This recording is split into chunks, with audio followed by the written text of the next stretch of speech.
After President Kennedy's assassination in 1963, the Scottish Rite of Freemasonry erected an obelisk there at Dealey Plaza and topped it with the depiction of the Illuminati flame.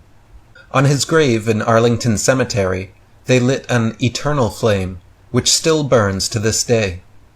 Over the Pont de l'Alma tunnel in Paris, where Princess Diana was killed after crashing into the 13th pillar, the Illuminati erected a huge golden torch and flame sitting atop a black pentagram. On the island where Diana lies buried was placed yet another depiction of the Illuminati flame. David Icke said, "The Brotherhood is telling us that they killed Kennedy and Diana, but unless you understand their symbolic language, you don't know." At Ground Zero of the World Trade Center, shortly after 9/11, they lit another eternal flame for the victims.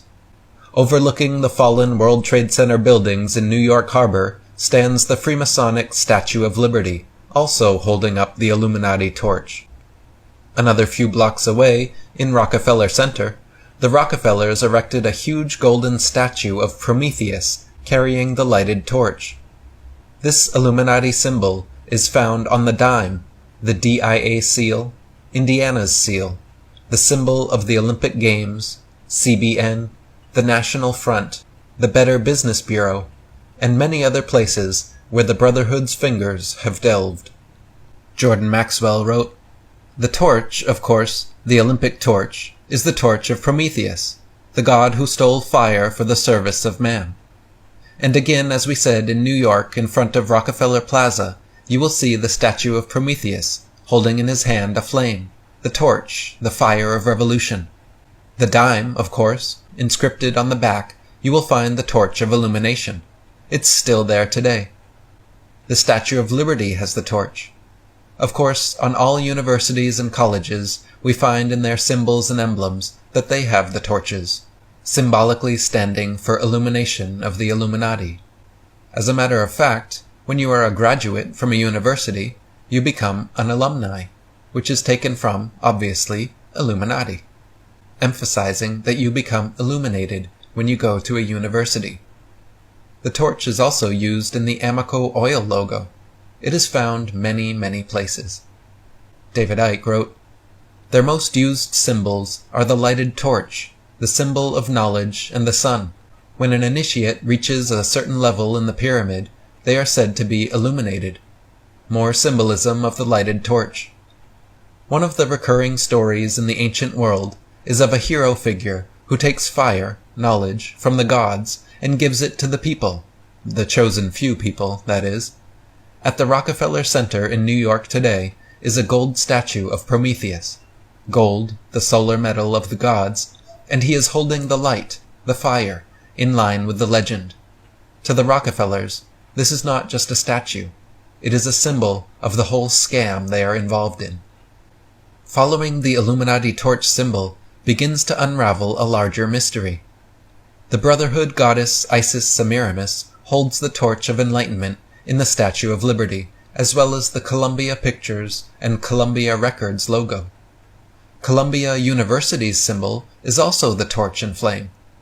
CBS, Columbia Broadcasting System's logo, is the all-seeing eye of the Illuminati.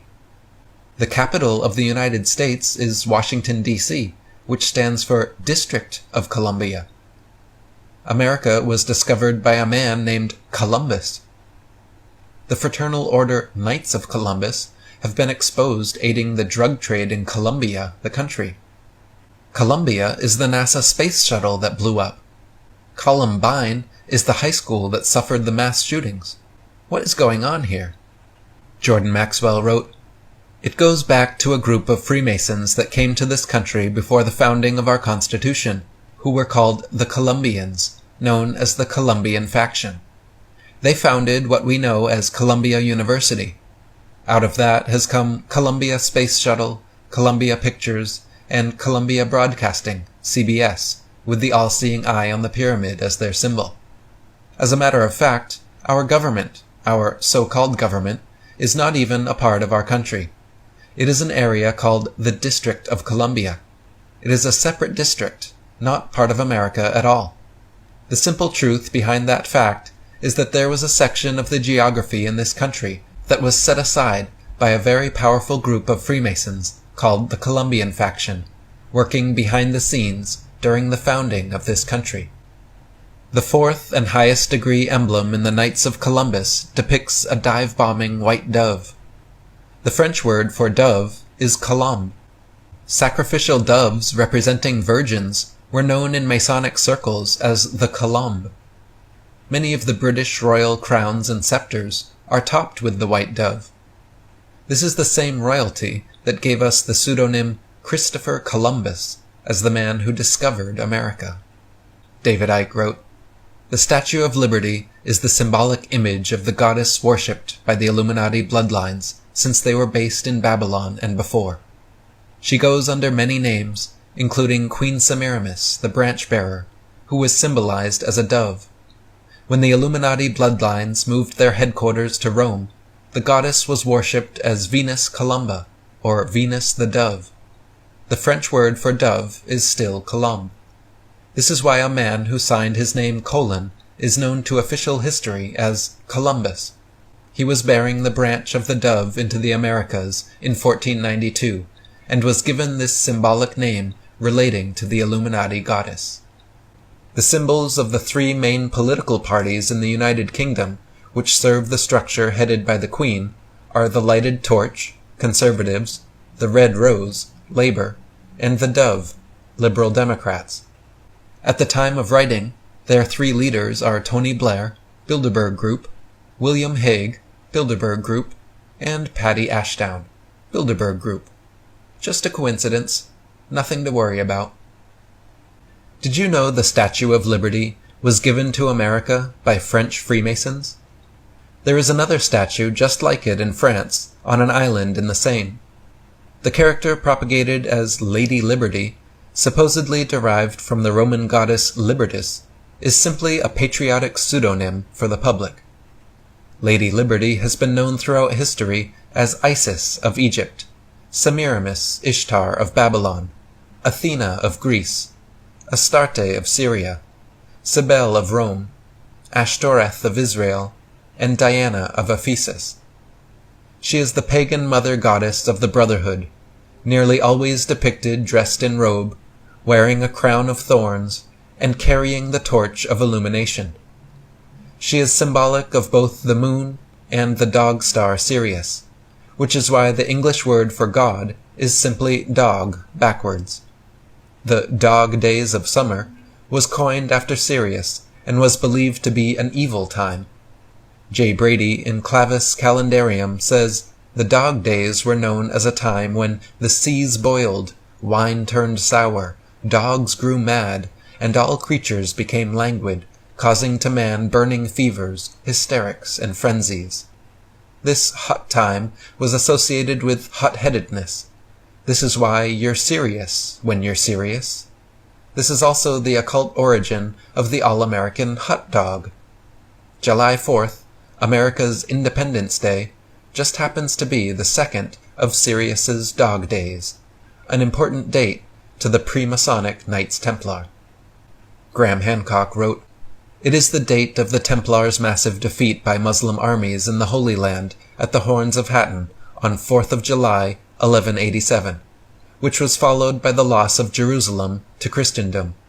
There could therefore hardly be a more evocative Templar or Solomonic date than the 4th of July. Evocative, that is, of the aspiration to build Solomon's Temple in Jerusalem.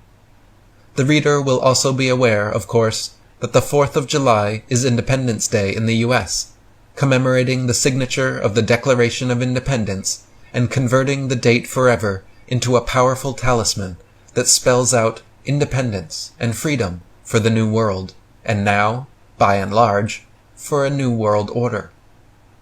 The symbol for the U.S. dollar is as follows, sometimes with 1 or 2 vertical lines. The S and I have nothing to do with dollars and everything to do with Isis. The Egyptian goddess of the moon and Sirius was Isis, and this is the most common name for her used by the Brotherhood.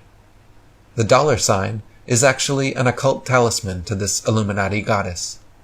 Michael Tessarian wrote, "Silver was connected with the moon, and therefore with the goddesses of the moon, the most famous of which was and is Isis.